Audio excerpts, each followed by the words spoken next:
Welcome, come one, come all, to 15 rounds of Flambé with your host Aaron and Matthew Johnson. Start of a new week. I had to do the Steph Curry. Steph Curry sitting on the bench. I mean, that's just too much. You do realize Steph Curry lost this game. Hey, we're not talking about the negatives. Jumping right into things this week, we're gonna go right and talk about a big, huge development in all of the game of baseball. Alex Rodriguez being forced to or announcing his retirement from the game of baseball. The Yankees' third baseman will retire effective Friday, I believe. And, well, Matthew, what do you think about this whole turmoil, and how do you think the Yankees really handle this situation? Well, and as we talked about before, I saw Suicide Squad this afternoon. That just reminded me of just complex characters. And I can't think of any baseball player that we've seen who has had who's going to leave behind a more complex legacy than Alex Rodriguez. Because if you look at the numbers and you look at the talent, he's arguably one of the 5 greatest players of all time. But there's just so much with PEDs and how he was in the locker room and how he was to other players and teammates. It's just so complicated. It's like I can't think of a clear word to say it. I don't put A-Rod in the top 5, and a lot of it has to do with what you elaborated on before: the PEDs, the personality in the locker room. His numbers are his numbers. You can't deny that. Granted, you can bring up the PED use because he has been proven to have that, and he was suspended from baseball. And there's always been a cloud under A-Rod outside of the game of baseball, and I think that's what he's really gonna be remembered as. And to be honest with you, it kind of sucks because when you think about the kind of career that he had in Seattle and then in Texas, when he hit the 50 home runs and won MVP on the last place team, and then when he was in New York and all the fanfare that came with him, even though he choked in every postseason until 2009, but I said I was never a big A-Rod fan. I'm truthfully glad to see him go, in the sense of the Yankees just falling in line with cleaning house. If you're over 35, making over X amount of millions, they're killing. You're gone. I mean, I understand that because for the longest time I have been saying the Yankees need to sell, and I am glad they finally got Alex Rodriguez off the roster so they can start focusing on developing the young players. And I guess I'm a little more like comforting towards A-Rod, I guess, because it's like above the difference between like and indifference. It's like a little tier in there. Okay. Because I really think behind Barry Bonds, me and they were talking about this. Behind Barry Bonds, I think he's the second best baseball player I've seen. And I don't know about that. I mean, yeah, we were talking about that. We had Barry Bonds, Alex Rodriguez, Ken Griffey Jr., and Albert Pujols. But we can talk about that later. No Pedro love, no Derek Jeter love. We weren't talking about pitches. We weren't talking pitches yet. No. But it's just so much. I mean, I think he has all the records. Not all the records. He had 696 home runs. He's third all time in RBIs. He leads as the active leader in hits, home runs, RBIs, runs, WAR, extra base hits. But there's just so much, because he was supposed to be the one who was going to wipe away all the steroid era, all the dirtiness, make the game clean again, have the home run record from Barry Bonds, who has been known for PED use. But hey, allegedly, it still has never been proven. Allegedly. I mean, A-Rod never failed a test either. But A-Rod got suspended for PED use, though. Yeah, he got suspended. It was a whole mess when he got suspended for. I mean, then there's just so much of the PEDs. He sued the Major League Baseball and Major League Players Association because he got that long suspension. Was it 212 I mean, I'm all for putting steroids players in the game like Barry Bonds and Roger Clemens. So I believe that Alex Rodriguez should get in the Hall of Fame, but I don't think he will. I think he should get in the Hall of Fame because his numbers. I think he'll get in the Hall of Fame on the same way that Barry Bonds will get in the Hall of Fame, because regardless of what you think about Barry Bonds and Alex Rodriguez, yes, they have been linked to and suspended for PED use, but so has David Ortiz, so has all these other guys that are going to get in with the numbers that they have. And A-Rod's not said. A-Rod has over 3,000 hits. He has over almost 700 home runs, which is another point that the Yankees. Some people are talking about the Yankees really shouldn't have kicked him to the curb until he hit 700. I want to see him hit 700, but I know there's a bonus in there for it, and the Yankees. Oh yeah, no, that's why they don't want him to hit 700. At least not with a Yankee uniform. They were talking about, I think Frank Iasola from the New York Daily News was talking about how if George Steinbrenner was still alive, there's no way in the world that A-Rod wouldn't hit 700 in pinstripes. But I just said his career has been a tumultuous roller coaster ride, Superman virtual reality out here in Six Flags New England. That kind of ride has been his career. Like it's been absolutely insane. It's been ups, it's been downs. I also I forgot his name, but it was a writer from the New York Post, and he was because we're always going to compare Derek Jeter to Alex Rodriguez, and even though Alex Rodriguez was the better player and the better talent, Derek Jeter is much more beloved and respected. And he said it as like Derek Jeter is how New York City wants it to be with all the style and grace, but Alex Rodriguez is actually what New York City is. Like you're talented, but you're also needy and you're little. You just nobody wants to deal with you. You're arrogant, I should say. Yeah. I think that's about right. What's it called? Derek Jeter is the allure of what it means to be from New York City and be in New York City, and Alex Rodriguez is the reality. Yeah, he's the reality of it. That makes sense. But for our second story, we go to the world of football with the NFL's Hall of Fame inductions over the weekend. And what are some of your thoughts about some of the members who were just elected? It's funny because I almost didn't get through that because you started laughing. Well, my first thoughts, honestly, was that I thought Brett Favre's speech was a lot better than I thought it was going to be. I'm not the biggest Brett Favre fan in the world.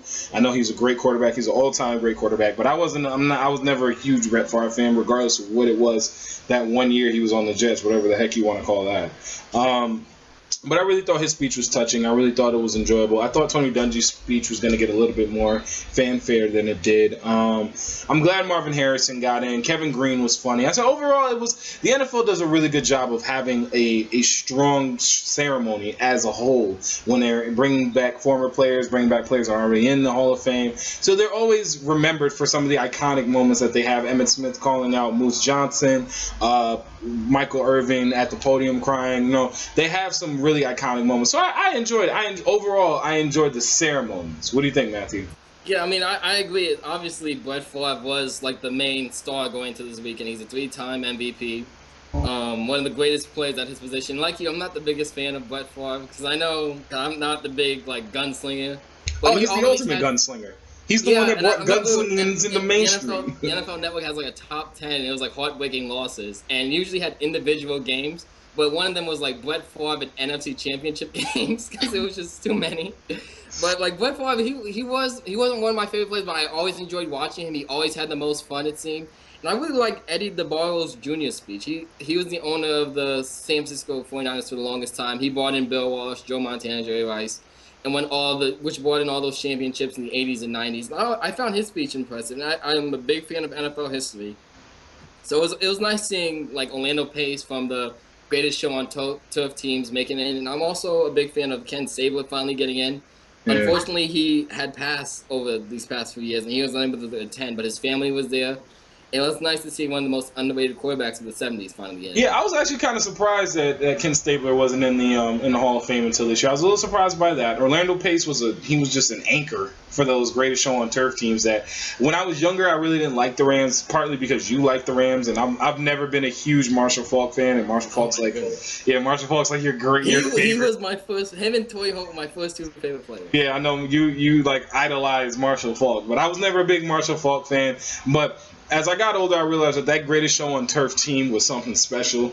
Kurt Warner, I think, is one of my all-time favorite quarterbacks, especially after he took Arizona back to the Super Bowl. So I can't wait till he gets into the Hall of Fame, because you're getting in the Hall of Fame with 1 Super Bowl ring, 3 Super Bowl appearances, and you was bagging groceries 2 years before. So Kurt Warner's getting in the Hall of Fame, Matthew. I don't care what you're gonna say, but I think that all in all, it was a good showing. I enjoyed the performances. I enjoyed things that they did. They didn't make it to the Super Bowl, and because the 2007 Patriots, and because the Broncos a few years ago didn't win the Super Bowl, we just kind of thought that the Rams, the Greatest Show on Turf, might be the greatest offense of all time because they actually went out and won the Super Bowl. So. No, I'm not that. I mean, even though Kurt Warner was the Marshall Faulk was the driving force, but Kurt Warner was the quarterback. I'm kind of iffy about Kurt Warner actually getting in the. How are you iffy about Kurt Warner? Is because you're biased by the time that he spent on the Giants when everyone say he was lost. That maybe has to do with it. I think that's what it is, because you're biased about. He seems to have disappeared from the NFL ether for 3 years. I mean, those 3 years he helped, I don't know, get Eli Manning ready for the position. But I think Kurt Warner's I think he's gonna be a first ballot unless he was. I don't know if he's gonna be first ballot. He might get in, but I don't think he's a first ballot. He's going to get in. The question for me is whether or not he's first ballot or not. Kurt Yeah, Warner, he went to the Super Bowl. Honestly, I'm not sure about first ballot. If it let's put it this way, if it wasn't for, obviously you could say if it wasn't for Mike Jones making the tackle, they don't beat the Titans, and that way his career looks a lot different going to the Super Bowl 3 different times and not winning anything. But you think about it, first of all he played in 2 of the greatest Super Bowls of all time. Actually, he played in 3 of the greatest Super Bowls of all time. I'm thinking about it, I'm like, wait a second. He played on the last yard, the longest yard, when Mike Jones tackled Kevin Dyson in '99. He played in 2001 with the Adam Vinatieri field goal when the Patriots won for the first time, creating that dynasty. And then he was in the Super Bowl in when the Steelers won the second to last play in the Super Bowl when Ben Roethlisberger hit Santonio Holmes with a little toe touch in the end zone to win the Super Bowl. He played in 3 of the greatest Super Bowls of all time. So that's true, but if I'm one of them. I mean, he was bagging groceries the year before, and he has an NFL MVP to his trophy, and to his name. There's no way in the world he's a Hall of Famer. I know Sean Alexander has an MVP. Yeah, but Sean Alexander didn't play in 3 Super Bowls. He was on the team for 1. I don't even remember if Sean Alexander played on that team or played in that game. He might have had a carry and then didn't fumble or something. Calm down. I can't believe you. How are you going to say that Kurt Warner's not a Hall of Famer? I'm just looking at. Look at the early. The quarterbacks from like maybe 2000 to maybe 2008, 2007, and obviously, in my opinion, it's like Peyton, Brady, Favre, and Breeze. And I need to think about it because I don't know who I would have as that 5th spot, and that's always like a big determiner for a player's worth getting into the Hall of Fame. So you're gonna tell me you'd rather have, and I'm not even talking about the era you're in. I'm talking about the era prior to that, maybe like in the early 2000s, when the best quarterbacks were Kurt Warner, they were Dante Culpepper, they were Jeff Garcia on the Niners, they were Donovan McNabb. Those were like the best quarterbacks in the NFL at the time. I don't even know if Brady. I don't even know if you put Brady in there. Maybe because I watched them play the Giants a lot. Me and Dale argue about this because I feel like behind Ed Reed, Brian Dawkins is the best safety I've seen, and I think if Donovan McNabb, like his last 3 or 4 years, if they didn't just go by the wayside in Washington and Minnesota, I thought he had the chance to get into the Hall of Fame. Donovan McNabb couldn't get into the Hall of Fame. If Kurt Warner never won a Super Bowl, he would have been looked at in the same light as Donovan McNabb because he would have been the guy that couldn't win the big one. Donovan McNabb is looked at as a guy that couldn't win the big one because he went to 4 or 5 NFC title games, won 1. And lost 1 Super Bowl where the most thing that he's remembered in that Super Bowl is throwing up in the huddle. It's unfortunate because I'm always a big proponent of teams win Super Bowls, not individuals. So I don't like putting all the blame on a quarterback because that was that year that he did lose to New England in the Super Bowl. He finally had a weapon in Terrell Owens instead of throwing it previously to Todd Pinkston and James Thrash. So he never really James Thrash was a beast in a couple video games. I'm just gonna throw it out. But not in real life. Yeah, but I mean, all in all, I think the Hall of Fame ceremonies were good. I'm disgusted with the NFL for screwing up the Hall of Fame game because even though it's preseason, the Hall of Fame game is always a staple in starting the NFL season off right. So who knows? Maybe we'll look back on this in a couple months and say, wow, we should have seen this crazy season coming when the Hall of Fame game got canceled. But I think all in all, this was great ceremonies. Yeah. Last thing Matthew and I are going to touch on today after our heated debate in the second round. Bam, tit for tat, pound for pound, round for round. Talking about the great Ichiro Suzuki, who after Sunday, I believe it was, got his 3,000th career hit in the major leagues. Matthew, with all the talk about Pete Rose and him saying, "Oh, Japanese hit shouldn't count," all that kids get off my lawn talk. Do you think Ichiro's the greatest hitter of all time?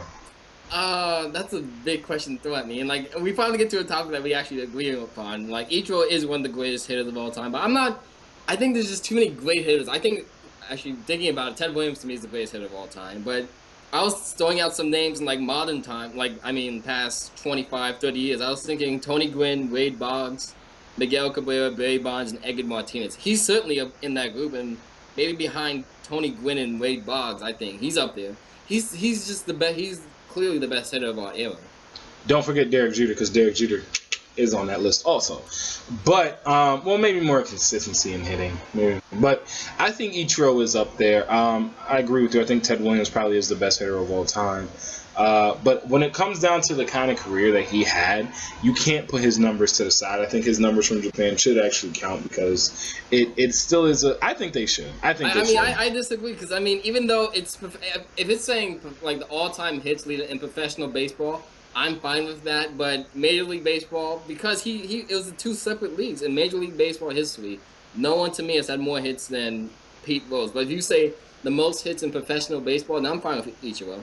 No, but here's the thing about it is that they've always kind of combined stats from Japan and then coming back over here to the U.S. I don't think they have. I don't know why they do it. No, they obviously have, or else they wouldn't be doing that. I was watching the Yankee game yesterday, and Masahiro Tanaka was pitching, and they were talking about how he reached his 400 strikeout yesterday, his 400 career strikeout. So, I mean, I'm fine with the way they separated because they are two separate entities in two separate leagues. So.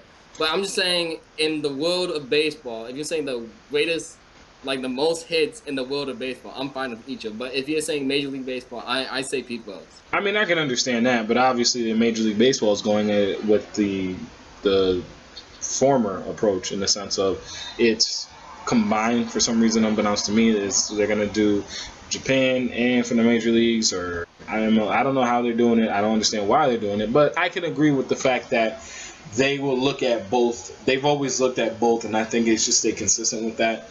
If they're going to look at your stats from being in Japan and coming back over here, continue to do that. Continue to stay consistent. It doesn't matter whether or not Ichiro's about to get to the all-time hits league. If Deki Matsui is about to get to the home run champion, then that would have opened an entirely different can of worms. I mean, I just feel like maybe because Ichiro obviously is the outlier, but let's say if player A in America batted 230 with 8 home runs in a season and goes to Japan and bats 320 if hits 40 home runs, I could really see why they wouldn't want to compare like the two stats, put them together. So, but like we said before, something we agree upon. Ichiro is one of the greatest hitters of all time. And I was especially impressed that at 42 years old, he becomes the second oldest player behind Ricky Henderson to achieve the feat. Ricky Henderson was old as dirt when he finished playing in baseball. Remember when we saw Ricky Henderson play at the Bluefish when Bridgeport Bluefish played. He was just playing baseball. He was on the Newark Bears, and we went to Harvey Yard in Bridgeport, Connecticut. We saw Ricky Henderson play, and the little stance and all of that. But I think when it comes down to it, Ichiro is going to be one of the most iconic players that we've ever seen in the game, not only our era but just in general. Yeah. From when he stepped on the scene in 2001, joining Fred Lynn from the Boston Red Sox, I believe in either 75 or 77, as the only player to come in, win Rookie of the Year and the AL MVP in the same year. Ichiro burst onto the scene, whether it was his arm out in right field, the way he was able to run the bases, or just like he said, the unique, unorthodox way that he was just, kind of stand there, run out the bar, slap the ball. Ichiro is one of the greatest, purest hitters I've ever seen. And I'm glad he got 3,000. Just like the way you described it, just slapping it down the line for a single double. That's just reminds me of like dead ball era baseball, how they played in like 1910, 1920. That's exactly how Ty Cobb and Honus Wagner were playing. And like when in an era where everyone's bombing 50 home runs, he's the one with 8 and collects like 200 plus hits. Yeah, but here's the thing with Ichiro. They've always said that Ichiro, and guys that have seen him do batting practice or played with him or just played against him, have always said if Ichiro wanted to hit 25, 30 home runs in a season, he could actually do it. And you can't say that about a lot of different guys. You can't say that about the guy that's going to win the batting test. That too. So I think when it comes down to it, he's going to be top 5 hitters of all time. I think maybe even top 4, top 3. He's up there. But I was gonna say, without even thinking about it, I would say top 10. But once I really think about it, I could get back at you with a number. But another number is he's like only the 4th player in Major League history with 3,000 hits and 10 Gold Gloves. Referring back to his golden arm in right field, and he was just a great defender because he's with Willie Mays, Al Kaline, and Roberto Clemente with that, and that's a very impressive class, I think. Yeah, and they saw he joins the list of most hits or players from overseas with 3,000 hits. I believe it's Rod Carew, Roberto Clemente, and it might be Ichiro. I might be missing one more. I got to check on that. I think it's either 3 players or 4 players. I believe Rafael Palmeiro also has it. Yes, Palmeiro. That's the other one. Okay, it was Palmeiro, Rod Carew, Roberto Clemente, and Ichiro, players from other countries that came over to the major leagues and hit over 3,000 hits. So I just want to talk about one more thing because I watched the hit live, the triple in Colorado yesterday. I was reading how it was just really cool because the impact he had in Seattle, how fans and the Seattle ballpark yesterday, they stayed after the game to watch like the at-bats played on the big screen, and they actually got to see like that young player they once had as a gray-haired 42-year-old to get that 3,000. Yeah, he got old. Ichiro got old. Let's see the picture we got here with him tipping the cap with all the gray hair. Ichiro got old. I mean, it happens to all of us. Yeah, nobody. Father Time's undefeated. Gosh darn it. Well, everyone, that's all we have. All the time we have for Flambé today. You know, we got cook stuff up. James Harden, Lil B, don't curse me, please. But all the time we have for 15 rounds of Flambé. Aaron and Matthew Johnson here. Thank you guys again for joining us. Be on the lookout tomorrow. All the things we talked about today are going to be up in the best of Flambé for the week. Go back and check out. I just want to let us know what you think about Cook winning a Hall of Fame, yes or no? He's a Hall of Famer. He is a Hall of Famer. End of discussion. From my end of discussion. Obviously, comment section is below for a reason. Go ahead, tell us what you think. Is Kurt Warner a Hall of Famer? Does he belong in the Hall of Fame? I personally think so. Matthew thinks it's an iffy thing. Yeah. But comment section below, subscribe button in the description below. Down below. Down below. Down below. So, guys, thanks again for joining us. Be on the lookout again tomorrow for Best of Flambé. And continue to like, subscribe. Our GoFundMe page is still up. That link is also going to be in the description below. So please feel free to donate. Continue to donate to us. We're going to keep growing, keep getting our production up, keep adding more content to the channel. So keep be on the lookout. Thanks for watching, and we'll see you guys on Wednesday. Might have a surprise for you too. See you on Wednesday.